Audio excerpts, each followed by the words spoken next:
Lectura del Santo Evangelio según San Lucas. En aquel tiempo había una profetisa, Ana, hija de Fanuel, de la tribu de Aser, ya muy avanzada en años. De joven había vivido 7 años casada y luego viuda hasta los 84. No se apartaba del templo, sirviendo a Dios con ayunos y oraciones noche y día.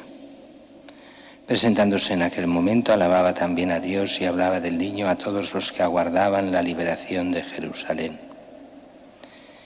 Y cuando cumplieron todo lo que prescribía la ley, Jesús y sus padres volvieron a Galilea, a su ciudad de Nazaret.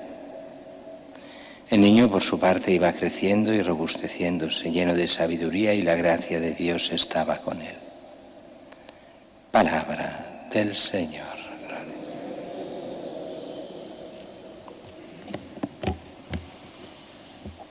La primera lectura para algún tipo de gente es una lectura complicada porque interpretan lo que no hay que interpretar o lo interpretan mal.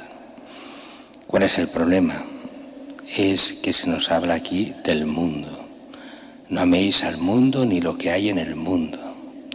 Claro, aquí la gente interpreta mal, mucha gente, ¿qué quiere decir esto del mundo? Porque no es la creación, ni mucho menos. La creación es buena de por sí. Aunque hay el pecado, y llamamos el pecado original, lo que San Juan entiende por el mundo es todo lo que sea fruto del pecado. Todo aquello que es, por eso habla de la concupiscencia de la carne, de los ojos, lo que es la ambición, lo que es la arrogancia del dinero.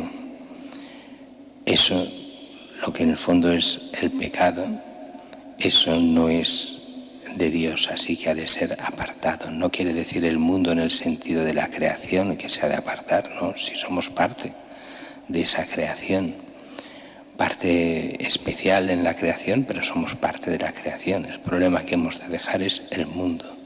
Y esta carta va dirigida a católicos. Por eso os escribo, hijos, porque se han perdonado vuestros pecados.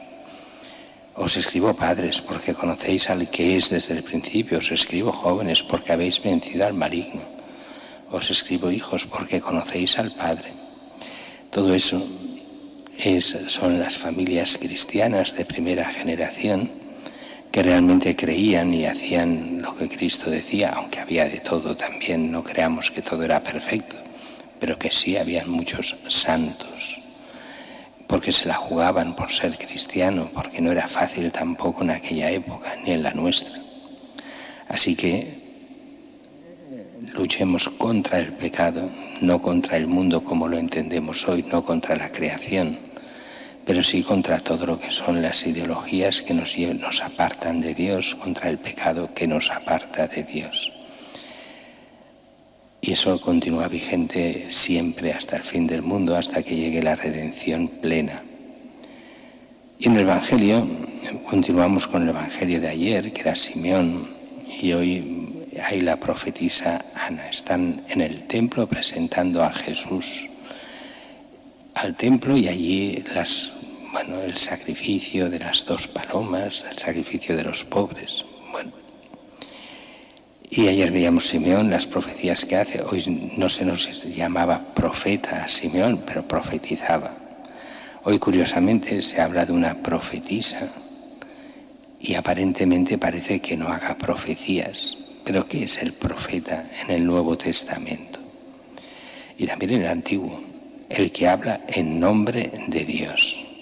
¿Y qué hace esta mujer? Hablar a todos los presentes de Jesús.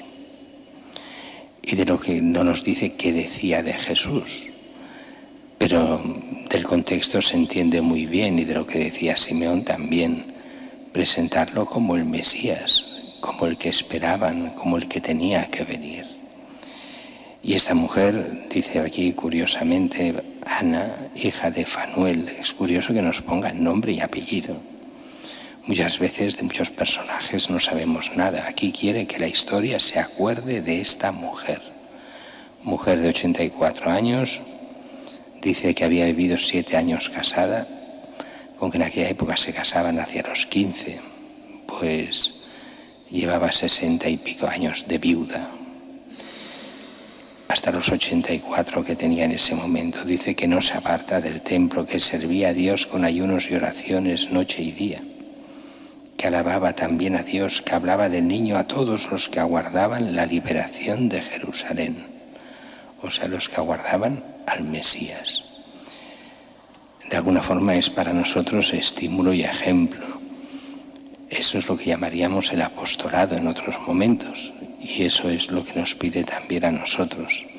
En los momentos claves saber hablar de Cristo, de la salvación que viene, ese Cristo que no es para quedárnoslo nosotros, sino para que sea para todos. Fácil de decir en nuestro ambiente y en todas las épocas, no es fácil de hacer. Y no es fácil porque Cristo no está de moda, ni ha estado nunca de moda. Siempre el cristiano ha ido a la contra. Esa mentalidad que muchos piensan que antiguamente todos eran cristianos y se hablaba de Cristo, no es verdad. Cristo, los de verdad que eran de Cristo siempre han sido pocos. Y realmente costaba en todas las épocas hablar de Cristo porque era jugársela, siempre. Incluso cuando parecía que el mundo era cristiano, no lo era. Era de tradiciones donde unos cuantos sí lo eran, pero la mayoría no. Y por eso ha caído tan rápidamente el cristianismo, por la falsedad de muchos que se decían cristianos, pero realmente lo eran. Algunos sí, otros no tanto, depende. Pero a nosotros se nos pide ser cristianos, dejar el mal, buscar siempre el bien, y ese bien lo encontramos en Cristo nuestro Señor.